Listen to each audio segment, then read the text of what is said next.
my results focused network marketing. Really excited to be back with you, and today I'm going to share with you what I believe are the 5 most important ingredients when sharing a story in the network marketing industry.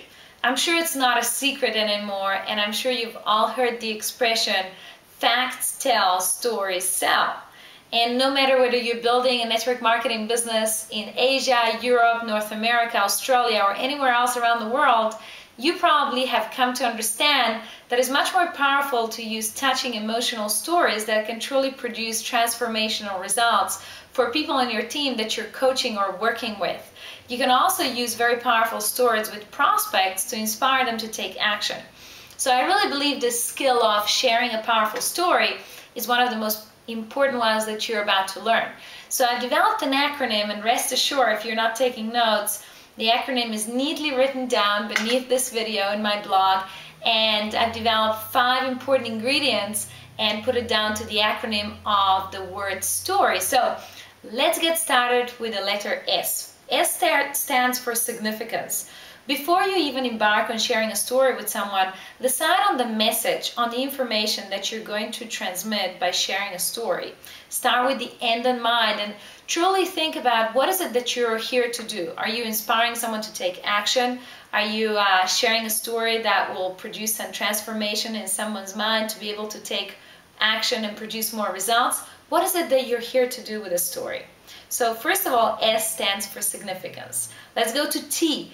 T is for touching, and here's one ingredient that I think every powerful story will have, and that is some emotional component where people who are your audience will be able to relate to the ingredients, to the content in the story.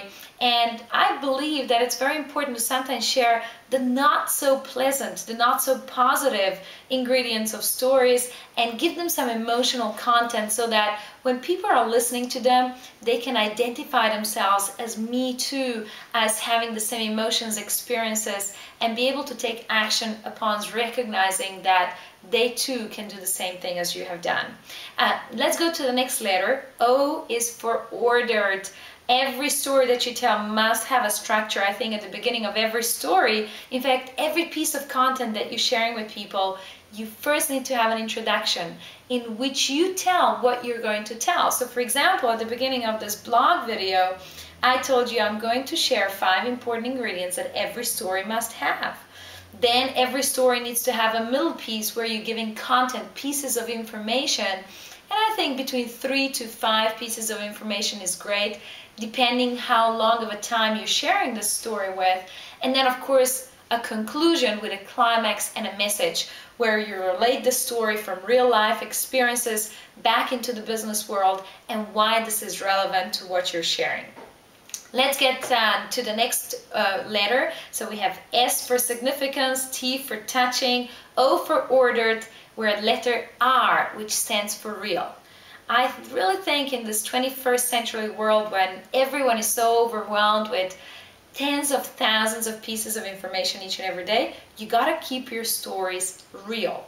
Not just being honest and sharing real information with real people and real transformations that you've experienced and witnessed, but keep it down to earth.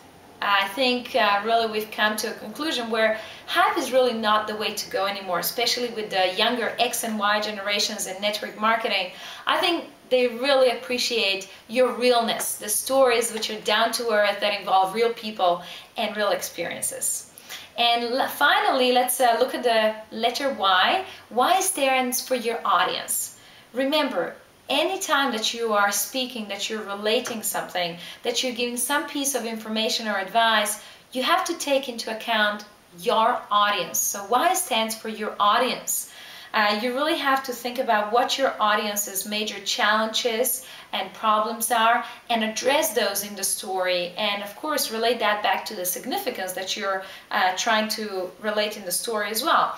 So your audience is a very important factor. You must take into account what is the knowledge of your audience. For example, if this is a group of experienced leaders in network marketing, then your story and language and wording will be very different to that if you're just telling something to a brand new person who got started in your team. So take your audience into account. So here we go.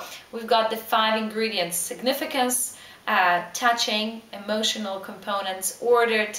We want the story to be real. And finally, you need to take your audience into your account. So here is your recipe to relating a successful story. So I'll ask from you today, if you really enjoyed this blog and you find this recipe useful, to relate more of your personal stories, success stories, product and business testimonies, that you share this blog with people that you really love and care about, with your team, your business partners, and people around the world. Thanks for now. This is Masha from Results Focused Network Marketing.